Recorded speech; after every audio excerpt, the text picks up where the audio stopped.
Bediu Zaman, bintang penerang bagi zamannya. Seorang manusia, bagaimanapun juga adalah produk zamannya. Zaman emas umat manusia menghasilkan manusia-manusia unggul yang menjadi kebanggaan kita. Lalu ada juga manusia hebat yang muncul dari zaman kegelapan. Tidaklah salah menyebut mereka bintang penerang bagi zamannya. Bediu Zaman adalah bintang penerang seperti itu. Dia menerangi zamannya dan zaman-zaman mendatang. Cahaya Bediu Zaman bagi kita adalah sinar gemilang di langit gelap. Saat Sokrates, Descartes, Weber, Farabi, dan Ghazali masih hidup, cahaya ilmu dan kebijakan bersinar dengan puncak kecemerlangannya. Namun Bediu Zaman adalah bintang yang sendirian. Sinarnya sangat terang dan semakin terasa benderang karena di malam yang gelap ini dia bersinar sendirian. Tidak ada bintang lain yang memandu jalan kita. Sekarang kita mesti keluar untuk memandang bintang sendirian yang bersinar benderang itu. Kita lihat bahwa di akhir hayatnya, dia bilang kepada mereka yang ingin mengunjunginya, "Bacalah Risalah Nur, dan di sana engkau akan menemukanku." Untuk kita, kalau ingin mengenalnya, kita harus memulai perjalanan melalui halaman demi halaman Risalah Nur ini. Pertama, kita buka halaman-halaman biografinya, dan di sana kita temukan Mullah Said. Dalam usianya yang sangat muda sekali, dia telah membuktikan kecemerlangannya dan mengajar orang-orang yang biasa mengajar orang lain. Maka kita bisa melihat betapa dia mengungkapkan dengan penuh kepastian bahwa kita harus membuktikan ke seluruh dunia bahwa Al-Quran memiliki obat bagi penyakit yang menyerang dunia timur dan barat. Dia mendiagnosis 3 penyakit parah yang menyerang dunia Islam: kebodohan, kemiskinan, dan konflik. Dan dia menyarankan obatnya yaitu pendidikan, industri, dan kesatuan. Dia memberi suluh bagi beribu-ribu manusia di Masjid Umayyah di Damaskus dan menyarankan obat selanjutnya: harapan, membuang keputusasaan, ketulusan dan kejujuran, cinta, saling mengingatkan, dan persaudaraan atau ukhuwah. Kemudian kita simak buku berjudul Munazarat. Di sini, dia mengajari suku di Anatolia Timur tentang kebebasan. Dia bilang, "Saya bisa hidup tanpa makanan, tetapi tidak bisa hidup tanpa kebebasan." Dia terangkan bahwa kediktatoran dan prasangka tidak punya tempat di dalam agama. Pada kesempatan lain dia berbagi roti dengan semut-semut, untuk menghargai kerjasama mereka yang tak mengenal lelah dan republikanisme. Kita kembali ke biografi Bediu Zaman dan mengikutinya di Istanbul. Dia mempresentasikan proyek universitasnya di Anatolia Timur di Istana Sultan Abdul Hamid. Dia sedang menerangkan perlunya pengajaran bersama antara ilmu agama dan ilmu modern. Di pintu hotel tempat dia tinggal, tergantung tulisan, "Di sini, semua masalah terpecahkan, semua pertanyaan terjawab, tetapi tidak ada yang bertanya." Sepertinya dia bicara kepada dunia. Sekarang kita cermati muhakemat, reasoning, dan kita melihat kitab ini memberi dasar bagi penafsiran Al-Quran. Kemudian kita melihat keisyarat Al-Ijaz, Sign of Miraculousness, dan lihat bahwa kitab ini menjelaskan bahwa penafsiran Al-Quran hendaknya juga ilmuwan, dan penafsiran Al-Quran memerlukan ilmuwan dari semua cabang ilmu. Karena kalau seorang saja, kita tidak bisa menjelaskan kandungan Al-Quran, maka tafsir Al-Quran harus ditulis oleh dewan ilmuwan, masing-masing spesialis dalam bidangnya. Isyarat Al-Ijaz membawa kita ke medan perang. Bediu Zaman sekarang memegang komando kekuatan milisia. Dia menyusun tafsir Al-Qur'annya saat berada di dalam kanal dan di atas punggung kuda sambil mempertahankan negaranya. Tanpa takut ledakan bom, dia siap mengorbankan diri tidak hanya sekali, tetapi ribuan kali untuk menemukan misteri tunggal Al-Qur'an. Lagi, biografinya memanggil kita. Dia dipenjara oleh Rusia, tetapi dia tidak terkalahkan, tidak menyerah. Bukankah orang beriman lebih tinggi derajatnya daripada orang tidak beriman meski dia seorang narapidana? Apa yang bisa hilang dari orang yang telah menemukan Tuhannya? Dan apa yang bisa ditemukan orang yang telah kehilangan dia? Bediu Zaman kembali ke Istanbul.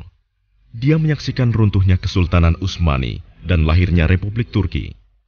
Dia menyaksikan juga bagaimana orang-orang yang tidak beriman menguasai Turki. Dia ingin mundur dalam kesunyian, tetapi patuh pada kehendak Tuhan. Dia dikirim ke pengasingan untuk menjelaskan secara rinci keajaiban Al-Quran. Biografinya memberitahu bahwa cerita lengkap tentangnya dapat ditemukan di dalam karyanya yang berjudul Zosler, Kumpulan Kata, yang menceritakan tentang hakikat keajaiban Al-Quran, dasar-dasar keimanan, perlunya berdoa. Di sana, Bediüzzaman kadang menggambarkan bagaimana alam raya berbicara sambil membuktikan keesaan ilahi. Kadang dia menjelaskan tentang musim sambil membuktikan kebangkitan orang-orang yang telah mati. Kadang dia membuka pintu dalam pikiran kita sambil membuktikan kenabian Muhammad SAW. Kemudian kita tahu apa yang akan dikatakannya tentang kemanusiaan di dalam surat-surat yang dia tulis untuk murid-muridnya di masa sekarang. Dia berbicara tentang semangat hidup bersama, cinta, dan pentingnya memelihara keimanan, membaca, belajar, dan kesabaran. Kita temukan Bediüzzaman di dalam halaman-halaman Maktubat, kumpulan surat, sambil mencari obat bagi penyakit lain. Dia mengusir kebimbangan untuk mempercayai hati seperti yang ditimbulkan zaman modern ini. Dia mengutip beratus-ratus bukti kenabian Muhammad SAW dan meyakinkan nalar dan hati. Dia berbicara tentang malaikat, jin, dan muslihat setan. Dia berbicara tentang Al-Quran dan memuaskan penalaran kita. Dia buktikan bahwa tiada Tuhan selain Allah. Kemudian, kita lihat bahwa penakaya Bediüzzaman mulai menulis lem alar, alamat. Di sini, dia berbicara kepada bagian masyarakat yang berbeda. Dia membangun fondasi persaudaraan antara Sunni dan Syiah. Dia menawarkan nasihat kepada mereka yang sakit, tua, pemuda, anak-anak, dan wanita. Dia terangkan berbagai masalah dari ekonomi sampai dalamnya makna sufisme. Sekali lagi, biografinya memanggil-manggil kita. Halaman-halamannya sekarang bercerita tentang pengasingan, diikuti oleh penahanan, penjara, peracunan, dan penyiksaan. Bediüzzaman senang karena para jaksa penuntutnya membaca pertanyaan tentang keimanan, meski dengan kebencian. Dia bahagia karena telah dipenjara, karena banyak narapidana di sana memerlukan ajaran Risalah Nur. Dia tak pernah merasa benci, meski penderitaan paling buruk telah ditimpakan padanya. Pernah suatu saat dia mengacungkan tangan untuk mengutuk mereka yang mencelakakannya, tapi hatinya langsung menjadi lembut demi dilihatnya anak jaksa yang masih kecil. Dengan memaafkan mereka yang berburuk hati kepadanya, dia tunjukkan kasih sayangnya yang mulia. Bediüzzaman dipindah dari satu tempat ke tempat lainnya, dan dari satu ruang sidang ke ruang sidang lainnya, tetapi mereka tak bisa membungkam penanya. Berikutnya adalah kitab Su'alar, Asyu'at. Halaman-halamannya dihiasi pembahasan tentang ketunggalan ilahi, ibadah, dan tanda-tanda akhir zaman. Kita lihat bahwa dia telah mengubah alam semesta menjadi buku yang hebat, dan dia membuat matahari, bulan, bintang, dan dunia berbicara kepada seorang musafir. Kemanapun musafir pergi, dia akan menerima jawaban yang sama atas pertanyaannya, tiada Tuhan selain Allah. Sekarang kita menengok biografi Bediüzzaman, dan kita temukan dia sedang menangisi mereka yang tak berdosa tewas dalam Perang Dunia II. Dia tanggung derita dunia di atas deritanya sendiri, dan yang lebih lagi, dia menangisi orang-orang yang meninggal dalam kekafiran.